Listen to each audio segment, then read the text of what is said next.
Begitu juga semayang. Dalam semayang kita sebut inna salati wa nusuki wa mahyaya wa mamati lillah.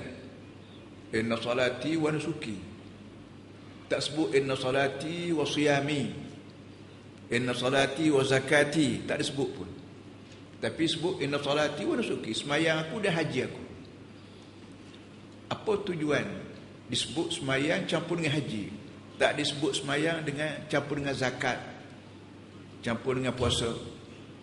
Ini nampak persamaan di antara semayang dengan haji yang saya sebut tadi. Masa kita berhimpun di sini ini, tahu-tahu kawan kita di seluruh dunia, 47 alam ni sedang berhimpun di Makkahul Mukarramah dengan tujuannya nak menimbulkan rasa persamaan di antara semayang dengan haji.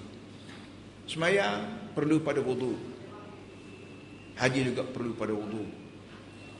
Haji perlu pada tawaf Baitullah, semayang juga perlu pada ittijah nahwal Ka'bah, hadap pada Ka'bah.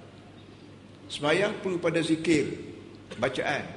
Haji juga ada bacaan-bacaan tertentu walaupun tidak wajib.